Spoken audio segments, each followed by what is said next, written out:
Fred, I hear them frogs.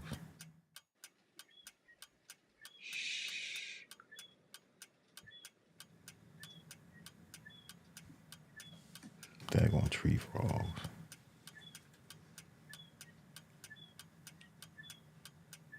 Sound like a broken wheel.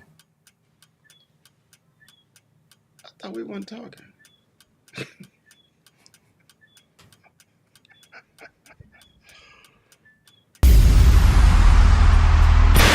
What if there was a podcast where one NFL legend talked about football? What about two NFL legends, huh? What about three? This is Wideout's World, where the gridiron comes alive. NFL legends Fred Barnett, Irving Fryar, and Michael Timpson. Three NFL legends. Breaking down the game from the ultimate insider perspective.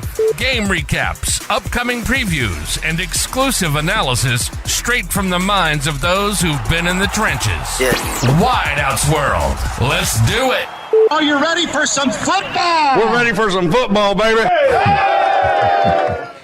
I can't never get over that. Football, man. That sound like one of my homeboys from Mississippi. We're ready for some football, baby. I can't never get over that. What's up, everybody? Welcome to Wideout's World. I'm Fred Barnett. I'm here in Bermuda with my tree frogs. My co-host, Michael Timpson, and the Irving Fryar, former Hall of Famer. I'm saying it now. Oh, no, former. How you say former? That means I'm dead. Let me back up. Back up, Fred. Yeah. Back up, Fred. Future. Irving was looking at me like, Yeah, former. That means I'm dead. future Hall of Famer. Wow. Future Hall of Famer. Mike. You've been working on it. Hey, Fred, turn your mic up a little bit, bro. Turn your mic up a little bit, Fred. I had it written down, and I read it wrong. What's going on, fellas? We all good, man. We all good. Yes, sir. Oh, good. You know, it's a storm coming through Bermuda right now. I don't know where it's coming from, but we're surviving. We're surviving. Irv, I got a chance to see you this weekend. Yeah, man, it was good to see you. Always good to spend some time with you, brother. I'm glad that you were in town. I'm glad I got a chance to see you. Didn't know you were going to be in town. You got to stop that though. You got to stop coming in town. Yeah, not letting me know that you're not in town. We got to, you're my brother. You just said last week on the show you love us. So if you love me, you better holler at me then. Okay, then. Well, hold me accountable. And Mike, I'll be in Orlando next week. So, okay. No, I'm just kidding. I won't be in Orlando. Mike, how was your weekend, Doc? It's good, man.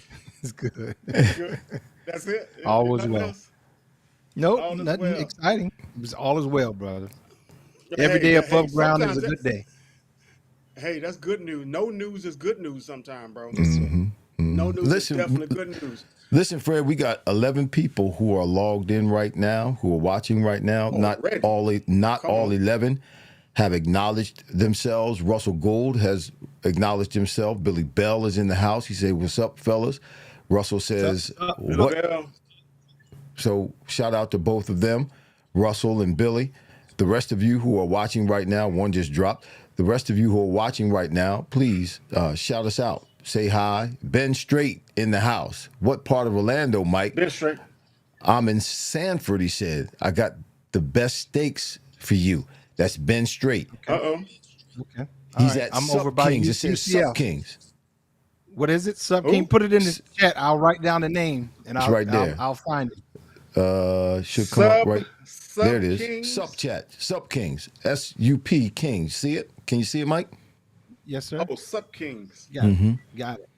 Okay. Nice. All right, that's nice. That you know what? That's part of why we do this show live, so that we can interact with the people. It's great to have someone down in Florida watching our show. That's awesome. Eddie Casper is in the house. My mother is in the house. She says, "Hey guys, good afternoon, good evening, good evening. Here's his How address. you doing? How you doing? How you doing? Here's his address, Mike. Las Posadas. Oh Lord, he gave me the address too. Okay, where my Las Espadas on Lee Road. There it is. Okay, You see it? yes, sir. There it is. There you go. All right, Ben Straight in the house. We appreciate you, brother. I'll God look bless you, up. man. I'll look you up, brother Ben. I'll look you up. It's gonna be a whole show of just shout outs. We keep Well, that's all right. Listen, Sub Kings, if you would like to be a sponsor of our show, make sure when Mike shows up, you have that conversation with him. We would love to be able to shout you out. This is obviously a national, not just a national, but we're world renowned because we're on YouTube and Facebook, all over the world. Yes, sir. Yes, sir. All right, let's get this thing going. Of course, we got our top 5 wideouts. We have our biggest surprise, and we have our Thursday night, Sunday night, and Monday night calls. Mike, what are we? Can we go? Can we go over the record right now? Or am I still? Hey, yeah, go over the record first. Yeah, let's go over the record first. So here's the great thing. Here's the great thing. Last week, boy, we had a rough week. Some of us had a rough week. Me, So I had a rough week. Real quick. The Thursday night game, the Broncos versus the Saints. We all picked the Saints. Saints, and so we all got an offer for that one. The Sunday night game, Fred, you and Irv picked the Jets. I picked the Steelers. And then the Monday night game, Ravens and the Bucks. We all had the Ravens. And then the second Monday night game, the Chargers and the Cardinals. Irv and I picked the Cardinals, and Fred, you picked the Chargers. And so I ended up 3-1. Irv ended up 2-2. You ended up 1-3. So our records now. I pulled up with a tie with Fred, so we're both 14-10. Wow. And Irv, you're bringing up the rear 13-11. You're right there, though. I'm right there behind you. Yeah, I'm just one behind you. Just one behind you. That's all. So, these look, picks, we about 50-50, really. When you look at what 14, this 50-50. We're all about 50-50. And am I the only one? We're looking at these games. I'm like, man, I wish I could change my picks. Yep. I'm saying like, you got when I see the game, I'm like, dang, I lost another one. Listen, Vinny Capriati's in the house. PJ Dolan is in the house. What's going on, PJ? Stephen Pace is in the house. Erlene Barnett is in the house. Shout out to you. Hey, Ben Straight said, please sometime talk about Hurts being put on lockdown with just 14 plays called. Is that a vote? Because they don't trust him. They don't no trust confidence him, from the coaches. By the way, that's exactly he ran backwards 14 yards to make it 4th and 24 to go. Listen, Ben, check me out. Check me out on Instagram, my Instagram page tomorrow. I do a show on Thursdays from 12 to 12:45 on my Instagram page, Dr. Irving Fryar, and it's the Birds Insight with Irving on Instagram. And I will talk about that tomorrow. I'm going to keep it. I keep it real. They're not going to let you back in the stadium, Irv. That's okay. They don't let me in the stadium anyway, so I could care less. They don't let me in the stadium anyway. Listen, and here's the thing about with the Eagles, I don't know what it is, and I'm going to say this publicly right now, and maybe it'll change something. If it doesn't, it'll stay the same. I don't care. I care less. They ain't writing no checks for me anymore. But anyway, they ask a lot of players to come up there, former players to come up and do appearances during the games and do different stuff. And I've been up there several times talking to the people who are in charge of, contacting the players and making those arrangements and getting them up to the stadium. And they don't call me. Somebody up there doesn't like me. They don't call me. No. That's not it, Irv. What is Certain teams do it better than others. No. I get stuff from New England all the time. They want us to come up there. And but they want you to pay. They want you to pay your way up there. No, I got in the game free. I signed autographs. It's certain teams do it better than others. That's all I'll say. Well. Here's what I know. There are the guys that I know in this area, former players that I played with. They're always getting called to go up there and do autograph sessions, to go up. Fred even gets up there to go do autograph sessions before the game. That's what they do. They have autograph sessions for the guys before the games, and those guys are getting called on a consistent basis. A guy that I do a podcast with, I'm not going to mention his name, he gets called multiple times to do signings up there. They don't call me. Somebody up well, there, if it somebody makes you up feel there better, doesn't like me. you know, No, they don't make me they feel make, better. wait a minute. Let me It ain't gonna finish make my me feel point. better. Mike. This is gonna make you feel better. They No, it don't ain't. call me either. You're down there in Florida, so you only played there for a year.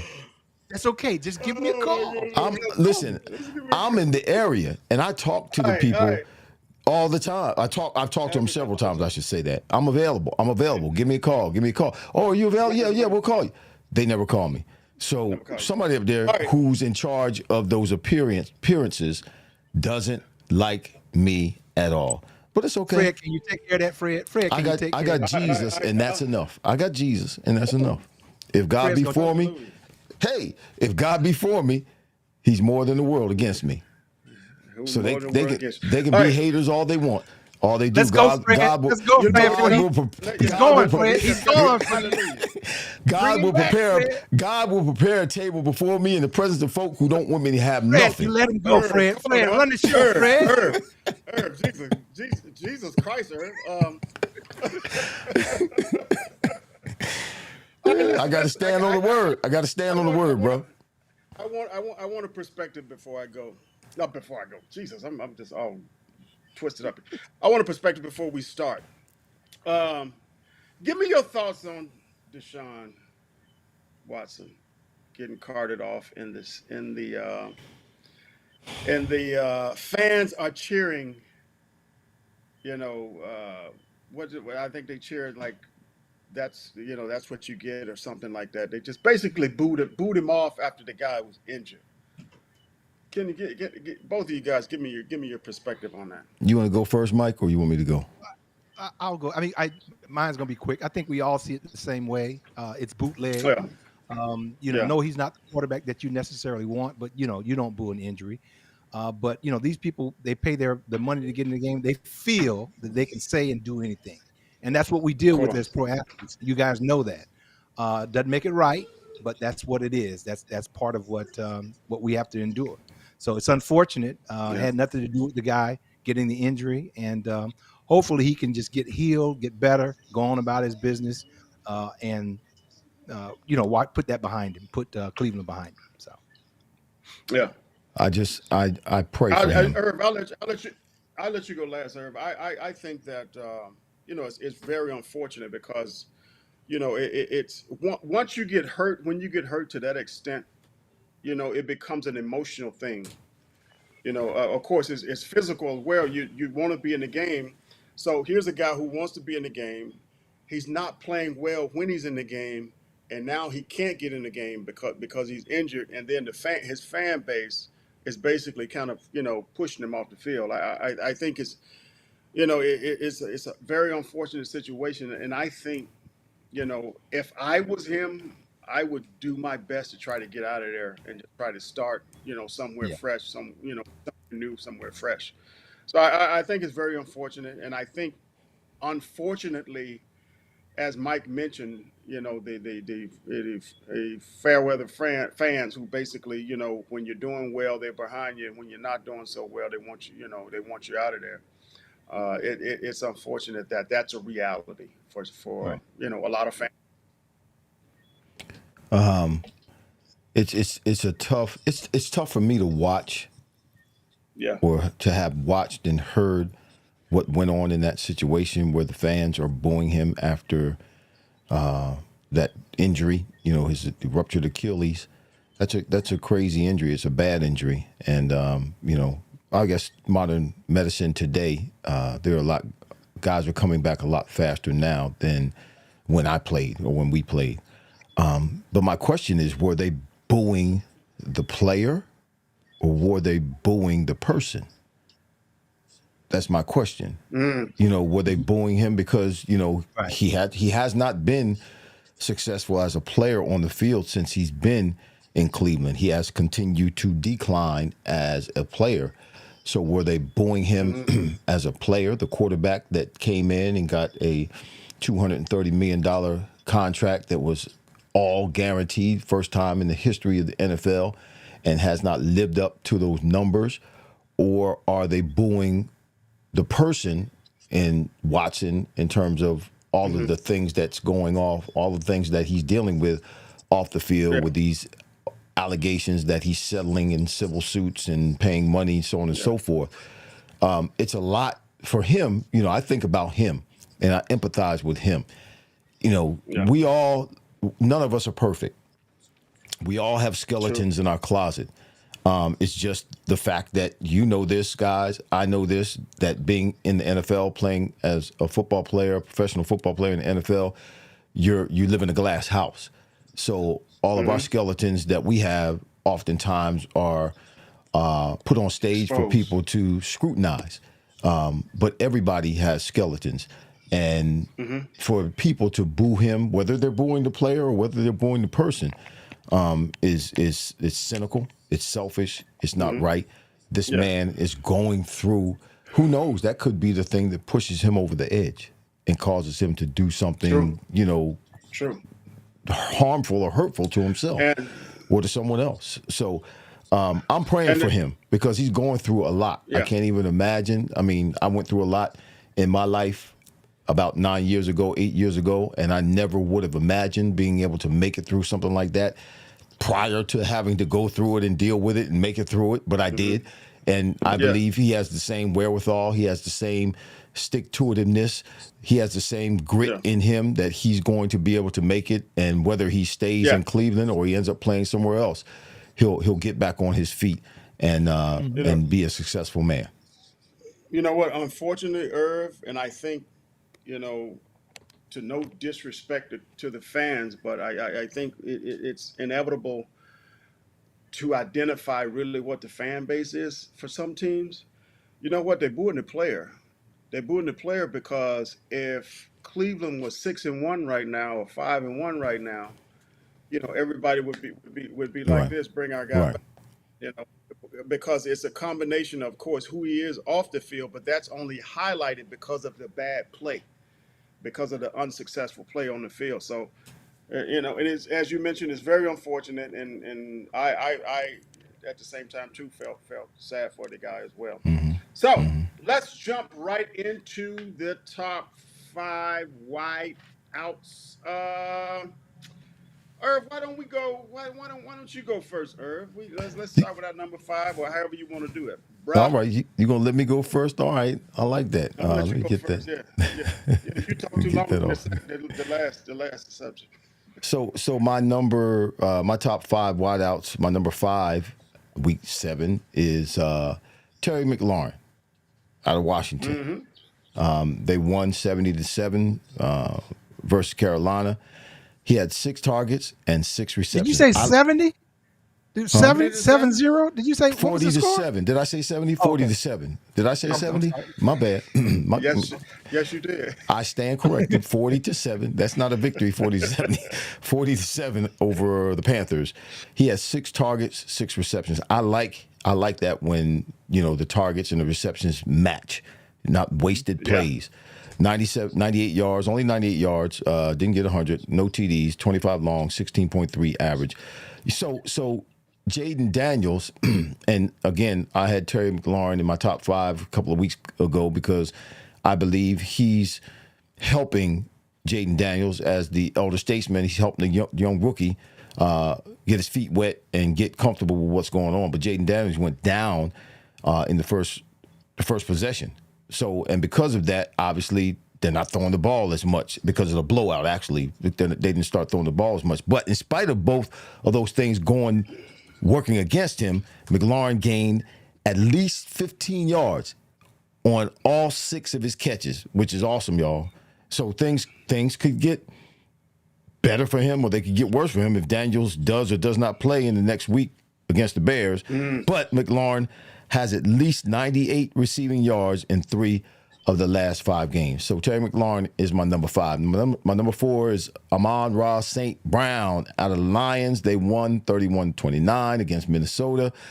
Woo, that was a game, y'all. That was a game. 8 targets, 8 receptions. Again, 112 yards, 1 TD, 35 long, 14.0 average. So he led the Lions in receptions, receiving yards, and targets with totals that were his second highest in this season so far. His 35-yard TD grab in the second quarter extended his streak of games with a TD grab to 4. This was his second game. This was his second game over 100 yards this year. So look for St. Brown to recover his third, or record, I should say, his third 100-yard game next week against the Titans. Because with the Titans, one of my next receivers, he's a rookie, Keon Coleman, he got 100 yards with the Titans. So my next one, number 3, Keon Coleman, plays for the Bills. They won 34-10 against the Titans. He had, and this is not as good, he had 4 receptions with 7 targets, 125 yards, no TDs, 57 long, 31.3 yard average per catch. So with the addition, you would think that with the addition of Armani Cooper, it would seemingly, take away from his targets. But actually what happened, it benefited him, it benefited Coleman, and they just didn't pay as much attention to him. So he got a season-high 7 targets and converted into 44-yarder and a 57-yarder. Both had a lot of yards after catch, a lot of yak. The Titans were without their 2 corners, the 2 starting corners. So Coleman will carry, hopefully, his performance the next week in Seattle, who are also missing some guys in their secondary. So we'll see if he continues to play well. My number 2 is George Pickens with the Steelers. I can't say enough about Russell Wilson. He had 5 receptions, 9 targets, 111 yards, 1 TD, 44 long, 22.2 yard average. I think Russell Wilson brought the best out of Pickens. Pickens, 23 years old. Last season was his second season in the NFL. He got 63 catches, 1,140 yards, and 5 touchdowns. So this year he got off to a slow start because of Justin Fields, who was the QB the first 6 games. But Pickens, he's going to be much more productive in the games to come with Russell Wilson throwing the rock, y'all. And the next game is a Monday night game against the Giants. And the Giants are the 30th team in completion percentage in their secondary. So look for Pickens to have a big game.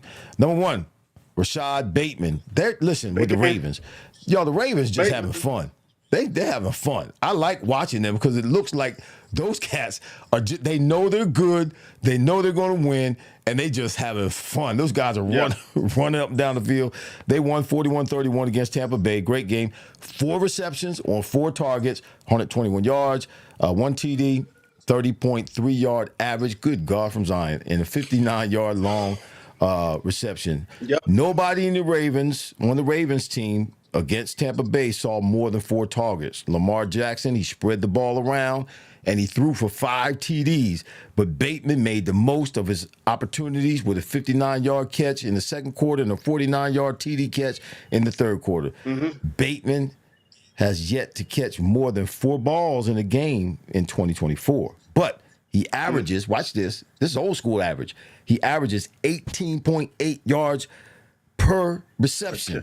And he scored at least 3 of the last 5 games. Y'all, they having fun. They balling.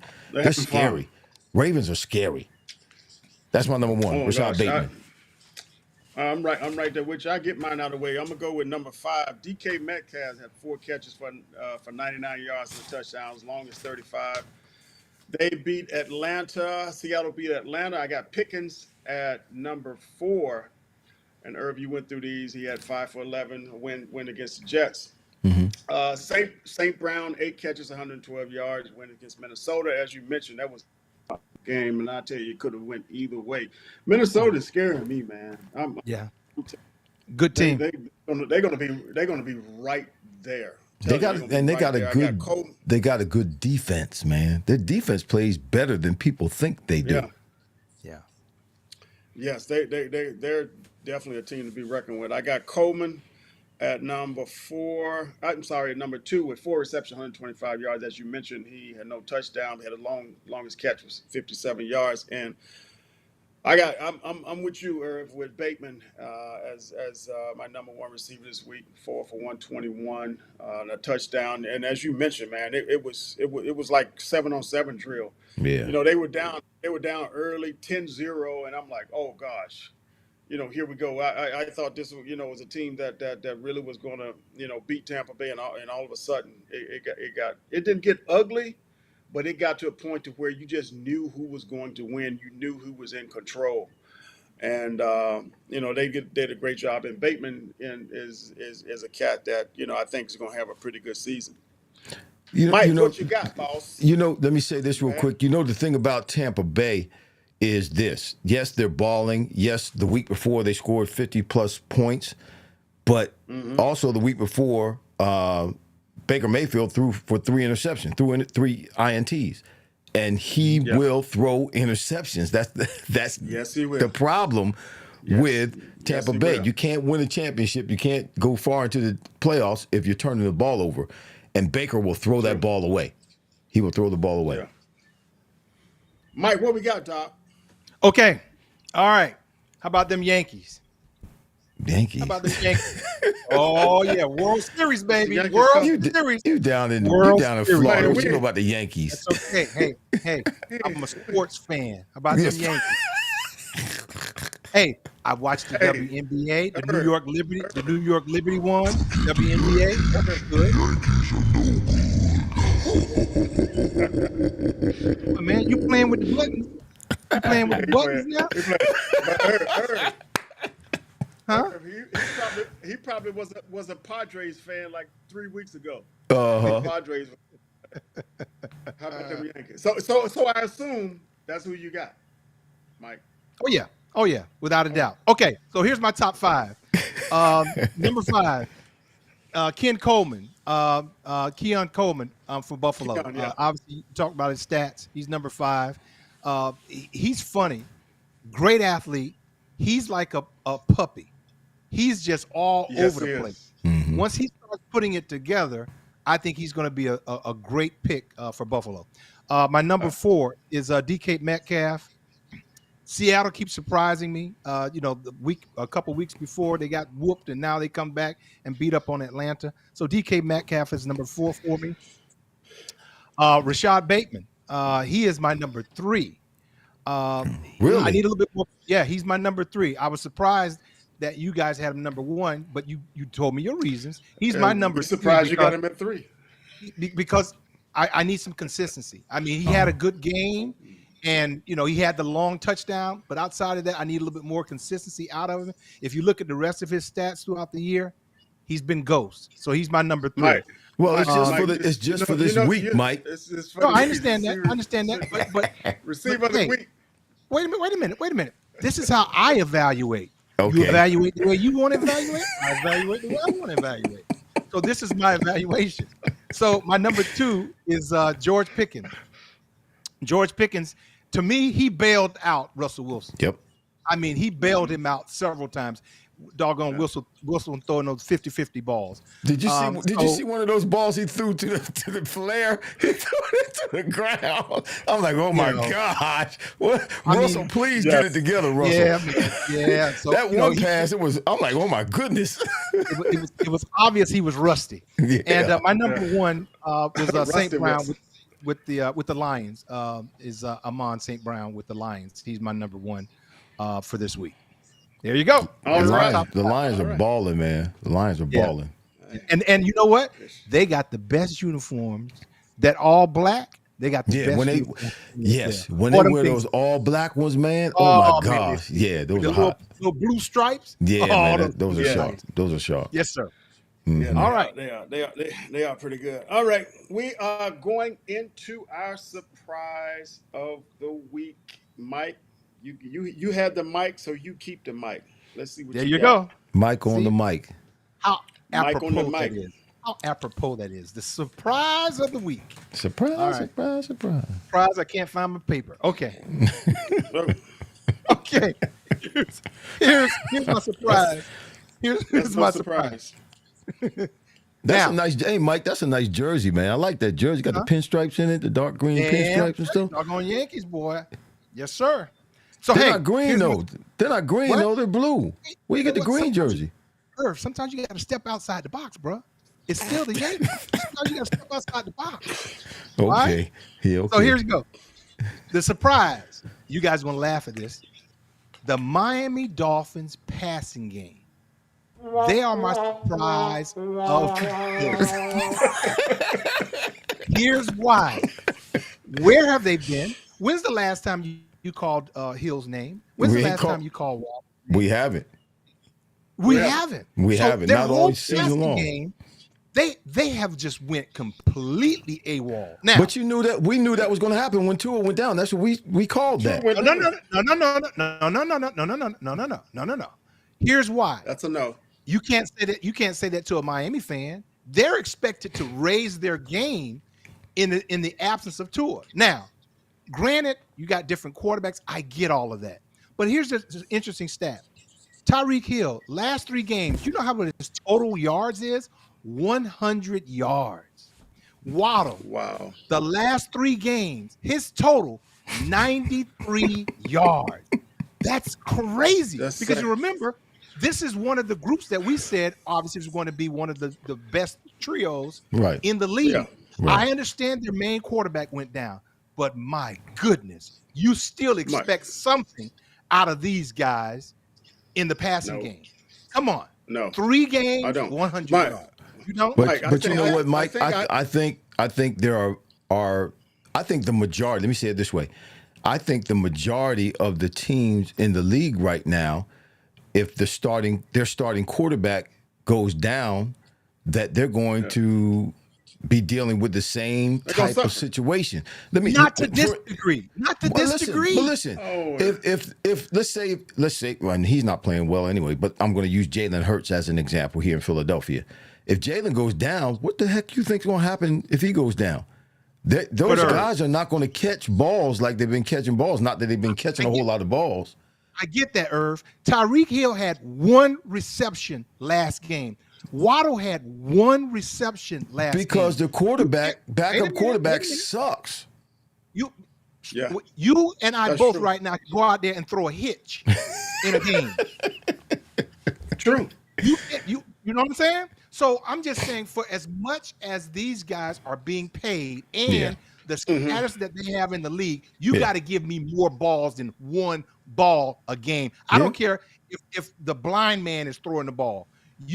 Is an NFL quarterback. You got to get more production out of these guys. So my opinion, and I'll move on.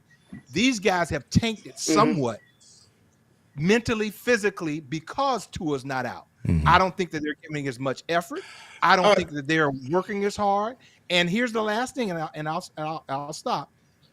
I'm putting a lot of this on the coach, getting them involved so those quarterbacks can complete a hitch, a slant. Yeah. Come on. He's an NFL quarterback. Yeah, that's my. Yeah, but you know, Tua's coming back this week, right? I got that, but that was my surprise before I found that out. Yeah, but go ahead. But I tell you what, when you look at Huntley threw for against the Chargers, not the Chargers, but the Colts, threw for 87 yards. Boyd threw for 74 yards, and you know, 13. Both of them had 13 attempts. Both of them had 13 attempts. And this is a situation where, you know, the receivers, as a receiver, you want to eat. And when you the cheetah, it don't make a difference who throwing you the ball. It's the problem is, can you get him the ball? And I quote what I said when Tua went down. I said, Chia has lost 700 yards. Lost more than that. He's lost over 700 yards. He lost more than that. And it looks like it's going to be that or more. So it is unfortunate, and it really shows you the skill level from the starting quarterback to the second string quarterback. You know, with most teams, I think, because most teams it just literally just drops, or else if that second quarterback is good enough to go out and run that offense just as good as the first quarterback, he wouldn't be the second. He'll be the first somewhere. Somewhere else. But Fred, it can't drop off that much, Fred. It can't drop off that drastically. It's off the side of the hill. Yeah, it is. But it has dropped off. And, I can't even imagine, being in Tyreek Hill's shoes or Waddle's shoes or their position in their production, because their quarterback got hurt and the second quarterback is an inept quarterback or incapable of delivering the ball to them. them being the highly touted receivers that they are, beginning of the season, Tyreek Hill was considered to be the best player, period, in the NFL. And now here he is in his prime, a whole year. One catch. Yeah, in his prime, a whole year almost, or potentially being wasted. A whole year.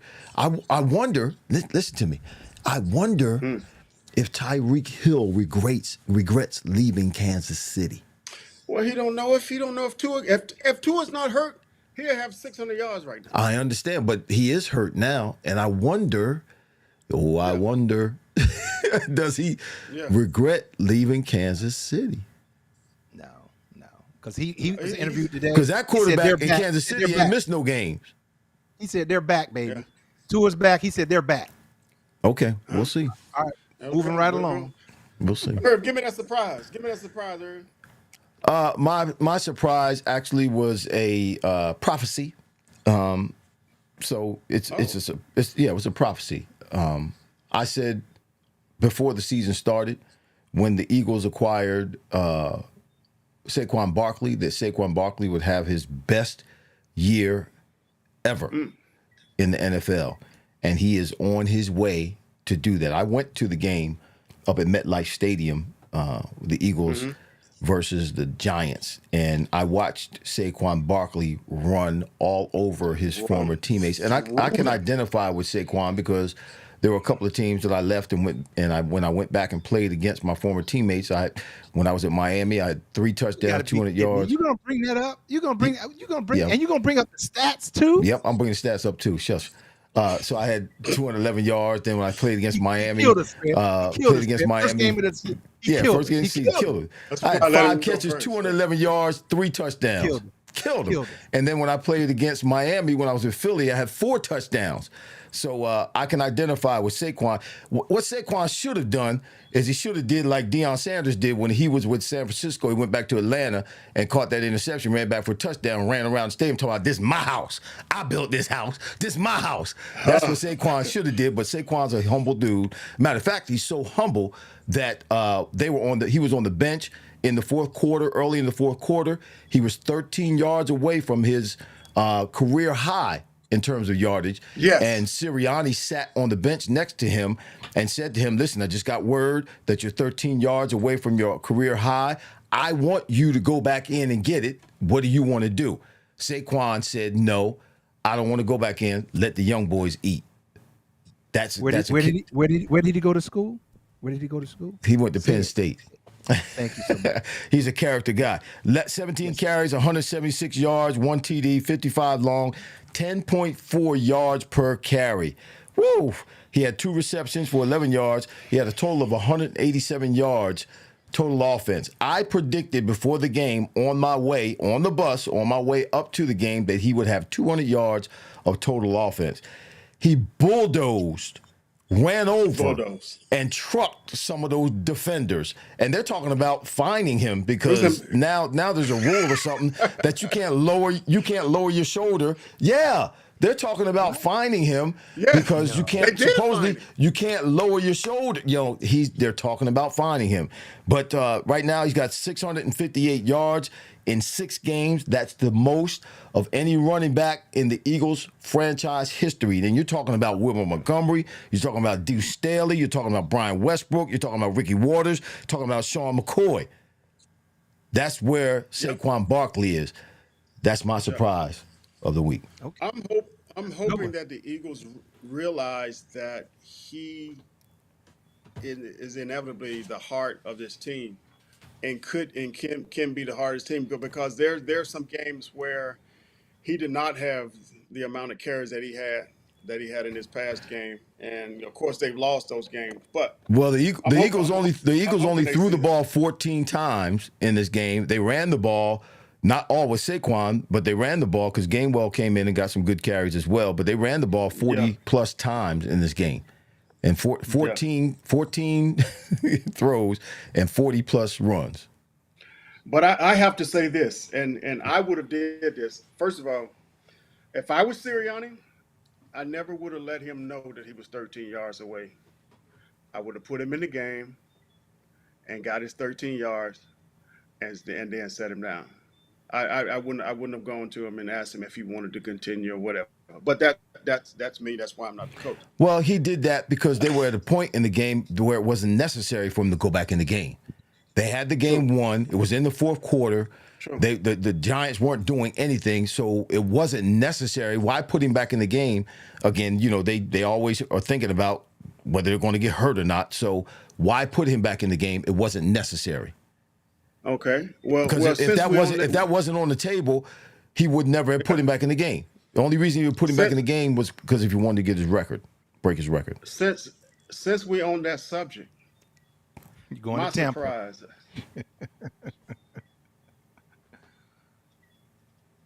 My surprise. I need to lay down on the sofa and talk about this surprise because it is confusing. You know what? You know what's interesting? There have been times as an ex-player, I hear fans have a perspective about what a coach did or a play or a decision or what have you. And I say to myself, I'm like, wow, you're absolutely right.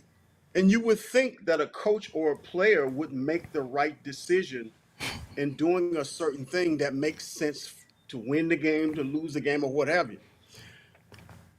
Tampa Bay and Baltimore. Guys, we got 59 seconds on the clock.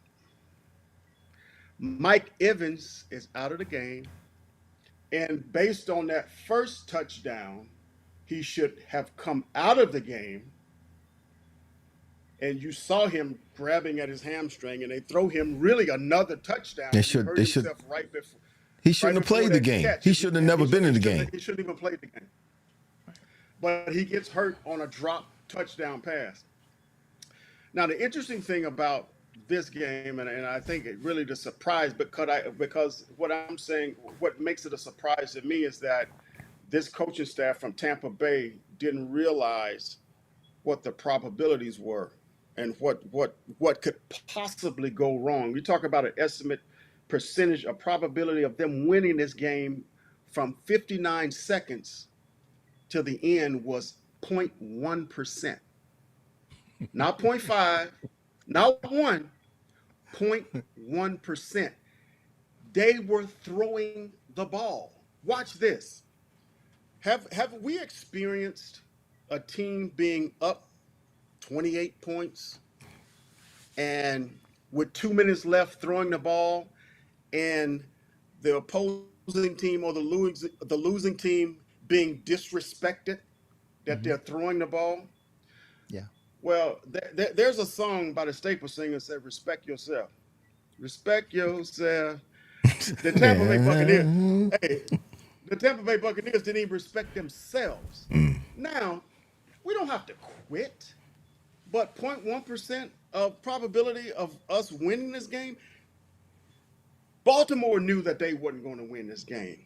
Tampa Bay should have known this is a wrap. Fine, we'll come back next week. What do? They keep throwing the ball. They keep throwing the ball. Your best receiver's out. They keep throwing the ball. It was at a point to where everybody seemed to be playing in slow motion. The defensive back were tackling guys, and they were just getting up like, what's going on here? And they were incomplete. There were incomplete passes, which stopped the clock. They kept stopping the clock. And then Godwin dislocates his ankle, dude. What are we doing? Yeah. What are we doing? It was so confusing to see that and not understand as a coach, or that a coach would say, we'll come back, we'll come back and play another week. We played this team hard. They're a good team. We'll come back and play another day. And Godwin won't. Godwin won't. No. Now, Fred, let me ask you a question. Won that game. Because I can tell you a coach that I played for that would have approached that the same exact way. His name's Bill Parcells. He doesn't care. Whistle to whistle. Right. I think it has a lot to do with the coach and their mindset. Now, you just mentioned Sirianni looking to pull guys. They were up, and the game was, it was a wrap. Right. And I don't think you have a lot of coaches. I guess you can go 50-50 that coaches that will, play to the whistle. Bill Parcells was one of them. Now, I will give you the quote that being down here, I heard the quote from the coach from Tampa Bay. He said, these are football players. He said they get paid to play, and he says they had a chance to win the game, and that's why he was in the game. Guys want to play, and that's what they get paid to do. There you go. Understood, but from my perspective, I mean, and he has every right to do that, But what happens? There's a chance that something like this can happen, and it happened. It happened. Yeah. Will they win that game? No. So what if what if Sirianni put Saquon Barkley back in the game and he got hurt? Didn't tell him what was going on, put him back in the game, and he got hurt. Because at that point in the game, it wasn't the other starters were out as well. Yeah. Now, here's the deal. The other team, the Giants had taken their starters out. Right. Let me tell you something. Now, here's what I don't think you would ever see. I don't think you would ever see a guy come out of the game, he's resting, and then get put back in the game. No, he was just in the series before. He didn't miss any. He had not taken him out of the game. He did not miss a series. The defense was on the field, and it was obvious that the Giants had taken out their starting quarterback. They had taken out some of the starters. And the Eagles starting defense was still on the field. Sirianni was saying, listen, if they don't score, I'm taking my guys out. But I want you to know that you're 13 yards away. I'll put you back in if you want to get it. So he was waiting to see how that series ended up. And if it ended up with the Giants not scoring and punting the ball, Sirianni's going to take all the starters out. Yeah, that's the way. I'm taking my guys out. I'm taking my guys out. Yeah, I'm taking my guys out. So I'm going to protect my people. Yeah, win or lose. Take them out. Eddie Casper is in the house. Joseph. Get some shout outs. Casaretto's in the house. Christopher Cunningham is in the house. Good evening, fellas. He says the Moose checking in. Go Birds. Ben Straight again. Kenneth Winston. Scott Teller is in the house. Richard Melton is in the house. Scott. What's going on, Richard? Angelo D. Ortiz. What's going on, bro? Shout out to you. Thanks for joining us today. Fly Eagles Fly Legacy is in the house. He said, good evening to the OGs of the NFL. I got to put that up there. I like that. Good evening to the OGs. He's saying, now, what does OG stand for? Does it stand for original gangster or does it stand for old guys? We'll go with either one. My wife says it stands for old guys. I told her, I said, when I was in prison, man, the guys called me, what's up, OG? What's up, OG? She said, yeah, it stands for old guy. I'm like, nah. When you're in prison, it stands for original gangster. Yeah. Ben Straight in the house. Who else? Let me see. Wow, that was you. Who put wow? Was that you, Fred? Was that you? Ben Straight, I said, Erlene Barnett, Russell Gould. Maybe I am, man. PJ Dolan is still in the house. Vincent Capriati, Stephen Pace. Still in the house. My mama's still in the house. Billy Bell. Yeah, all in the house. All right. We are blessed to be here. Yes, we are. Got to throw that up there, Joseph. Casaretto. Yes, Lord. Casaretto. Hey, Fred, tell me about your thoughts about DeAndre Hopkins being traded to Kansas City. What? It's a wrap, dog. Snap it. It's a wrap, dog. It's a wrap. It's a wrap. Hey, you know what? Kansas City should have lost about 2 or 3 games by now. Yeah. And they just cannot be beat. You know why they can't be beat? Because they got a guy by the name of Patrick Mahomes, and they got a great defense. No, you know what? I saw a caption with a picture, and it said, "The Saints MVP is out for the rest of the season," and it was the ref getting his ankle taped. It was a ref getting his ankle taped. He out for the rest of the season. Yeah, for the rest of the season. All right, we got our Thursday night, Sunday night, and actually one Monday night. This Monday night. on Monday night. I'll start this thing first. Mike, you got that pen ready, boss? Yes, sir. All right, we got Minnesota over the Rams, and I know we all on one accord with that. Thursday night, Minnesota will definitely beat the Rams. They should beat them, I think, at least by 14 or 21. Here's an interesting one. We got Dallas at the 49ers. The 49ers scare me, but Dallas, they're very scary. So very inefficient. And it's just in time for Halloween, so boo Dallas. I got the 49ers beating Dallas. And Pittsburgh, you know what? I was scared, a little scared with Russell Wilson. I was like, you know, I'm hoping that he doesn't pull through, because I honestly was pulling for the Jets and thought that the Jets was going to win after adding Devontae Adams. But with the way Russell played, and of course they got the Giants, I think all three of us can beat the Giants if we put a good foot forward. I think the Giants lose. The Giants lose. I don't think they lose by much. I think they lose by 14 against Pittsburgh. Okay. Mike, take it away, sir.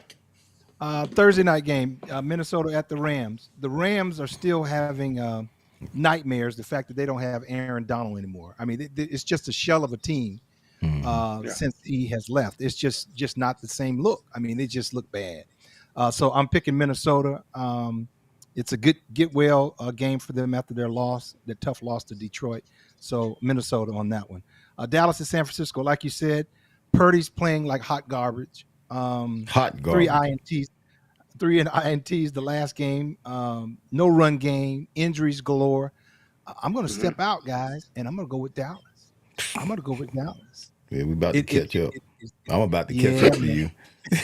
I'm about to catch up to you. I'm gonna go with Dallas because of what I've been seeing out of San Francisco. So okay. Well, you enjoy first place, tie for first place 1 week.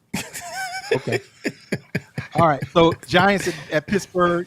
Yes, Fred. I'm going with Pittsburgh. That's an easy one. All right. Yeah. Irving. Well, you know what?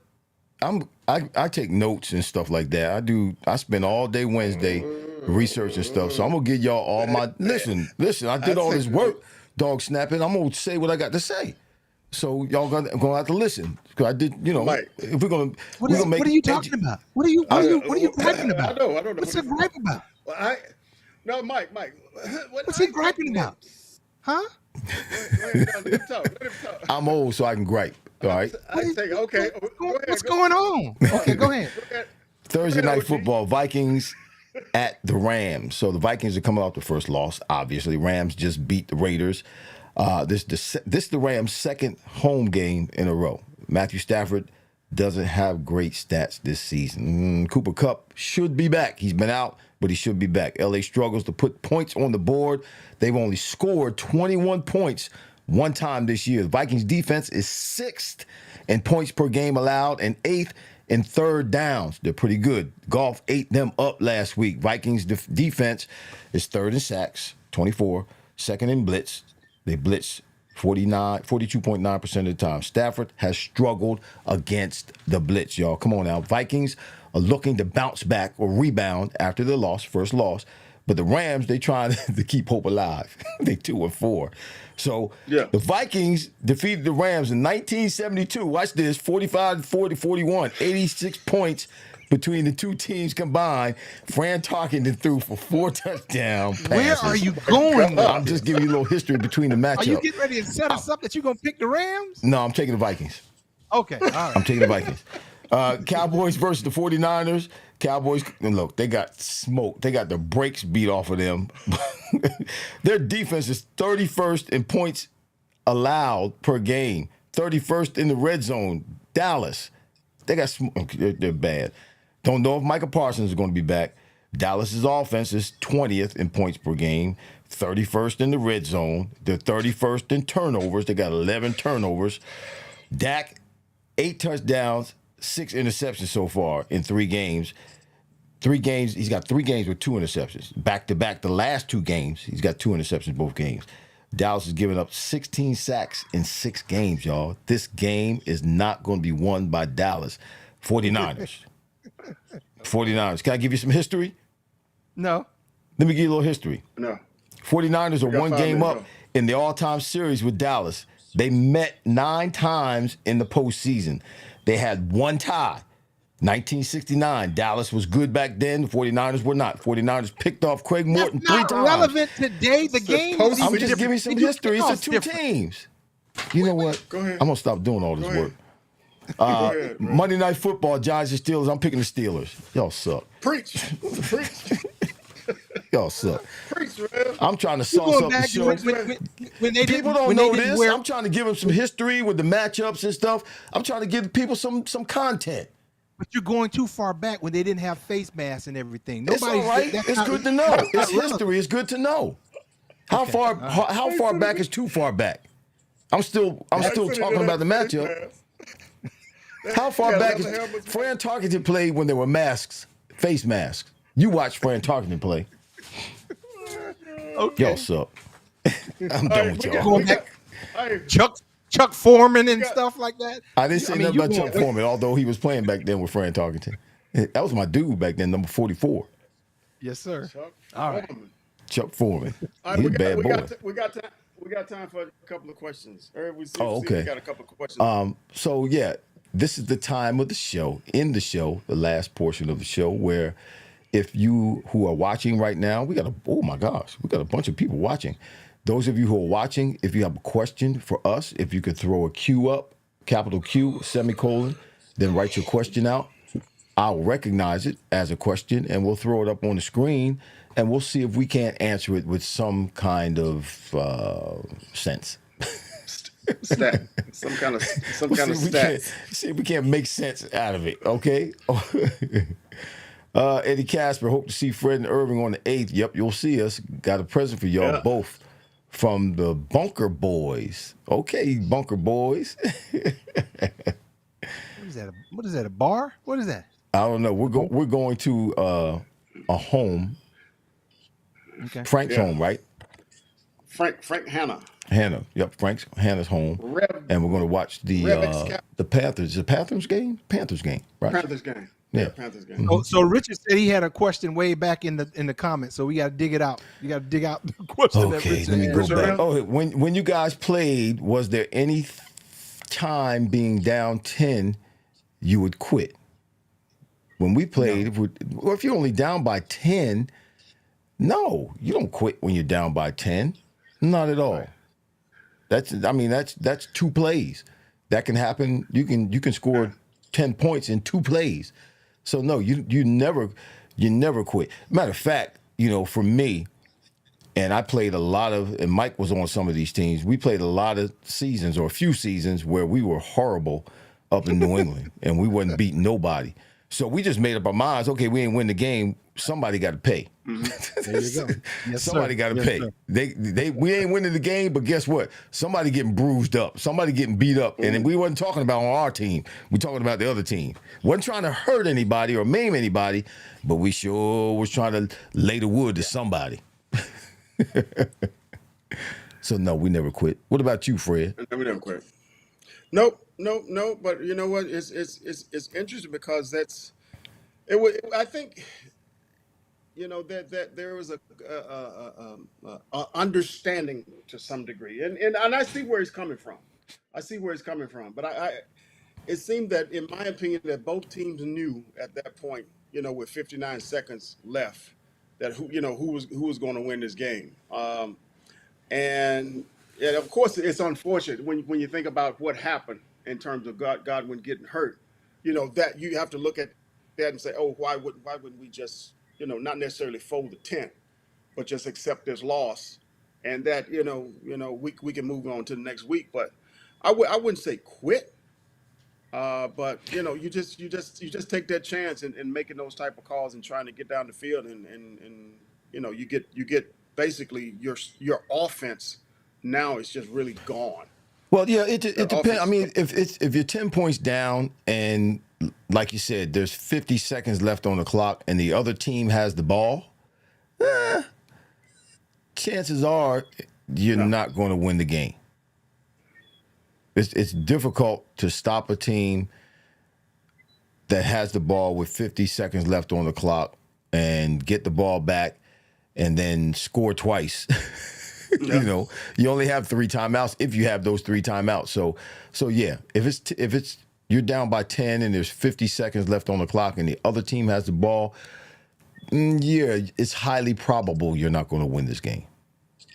Yeah. True. The Crickets are back there, the Frogs. Question by Richard Melton. Why was Fred pulling for the Jets when he picked the Bills? Did you pick the Bills or you picked the Jets? He picked the Jets. He picked the Jets. I picked the Jets. I picked the Jets over Pittsburgh. Right. So what's the question? Richard's asking, why was Fred pulling for the Jets when he picked the Bills? I don't know. What do you mean when I picked the Jets were playing Pittsburgh. Pittsburgh, And yeah. Is Richard a week back? I mean, is he? I don't know. Richard, you just catching up? And the reason I picked the Jets because, of course, the week before they had fired the head coach, and the next week they get Devontae Adams. So now I'm thinking like, okay, there could be something special going on here. And then, of course, Pittsburgh getting a new quarterback with Russell Wilson. So I'm like, hey, maybe they'll be Richard, something he said, Richard said, oh, my bad. He said, oh, my bad. Yeah, you're bad, Richard. All good. Oh, my bad. All good. All good. Hey, I got one thing that I want to share with Richard because I knew he's a faithful listener, and we're thankful for you, Richard. I was listening to Josh Allen, and he said something about Amari Cooper, the type of player he is. Yes, and he said he's easy to talk to.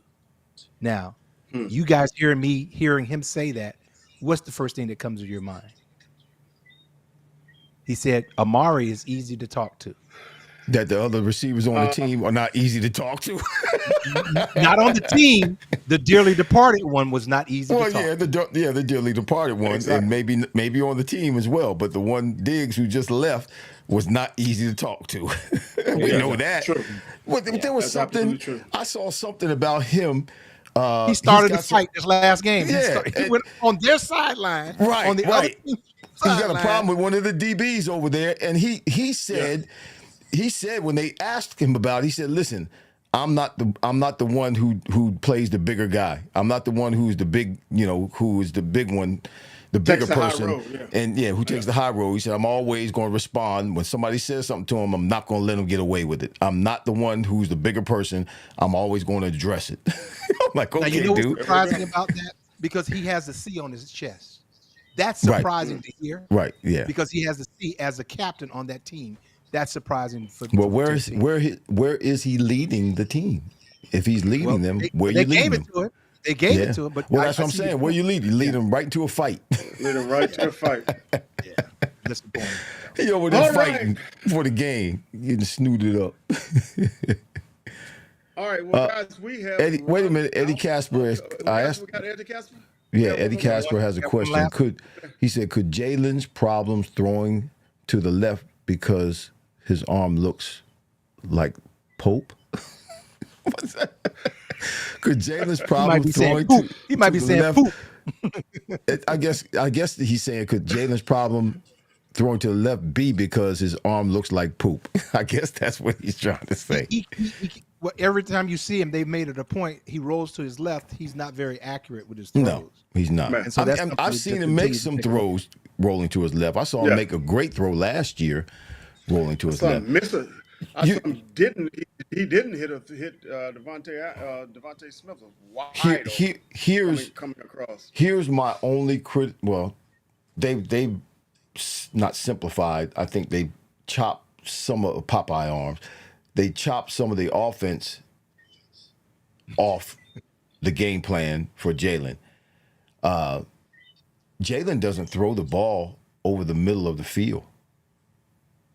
All of his throws, the majority of his throws are outside, whether it's a 10-yard out, speed out, quick out, come back. But most of his throws or fade or go, he doesn't throw the ball in between the hashes. And I don't know if it's because that's where most of his interceptions have taken place, or he has trouble reading the middle of the field in the spaces where the ball needs to be delivered, or anticipating those spaces opening up where the receiver is supposed to go there in that moment of separation, having the ball in the air prior to that moment of separation taking place and the ball delivered on time. For some reason, Jalen is not throwing the ball in the middle of the field. And that limits the Eagles' defense in the passing game, obviously. You have to be able to throw the ball in the middle of the field. That's where when you're playing these zones and teams are umbrellaing, they're creating an umbrella. That's where the holes are. That's where the spaces are in the middle of the field. Yeah, there's one particular route that he's been pretty accurate with, and I don't know if we call it the middle of the field, because it's like a 10-yard dig route that AJ Brown catch a lot, and I think he caught one against the Giant. But you're right. It's a slant. It's a slant. It's not a dig. It's just a slant. No. It's a dig route. It's a 10-yard. A 10-yard dig route. Yes, it's not a 1-2-3 slant. It's a 10-yard dig route. Well, they don't do 1-2-3 slants anymore. They just wiggle until they get ready to go in there, and then they go in there. They don't do the 3-step slant anymore. They just wiggle, keep wiggling, wiggle, and then go inside. But he actually threw the dig route, and it's a shorter dig. It's not a deep dig route. Right. It's not down. Dig. It's not 15 yards down the field. He doesn't throw those balls. Listen, Eagles Fly said this, Mike. He said, Michael, I posted a touchdown you caught from Bobby Hoeing yesterday. The date was November 30th, 1997. Ooh. 97. Hey, boy, he's digging out of the archives, out of the crate. Digging out of the archives. Gee. 1997. Appreciate you. Out the crates. All right, fellas. I think that's a wrap. Yeah, that's a wrap. That's a wrap. All right. Well, everybody, thank you for tuning into Wideout's World. I'm your host, Fred Barnett, with the future Hall of Famer, Irving Fryar, and Michael Timpson. Thank you guys for joining us. Thank you for joining Wideout's World. We'll see you next week. We're out. Outie. Go Yankees. This has been Wideout's World. Touchdown. Not one, not two, but 3 NFL legends. Fred Barnett, Irving Fryar, and Michael Timpson. Are you freaking kidding me? If it's football talk you're looking for, I think we've got you covered. We hope you enjoyed the show. If you did, make sure to like, rate, and review. We'll be back soon. But in the meantime, find us on YouTube at Wideout's World. See you next time. Let's go. Let's go. Go.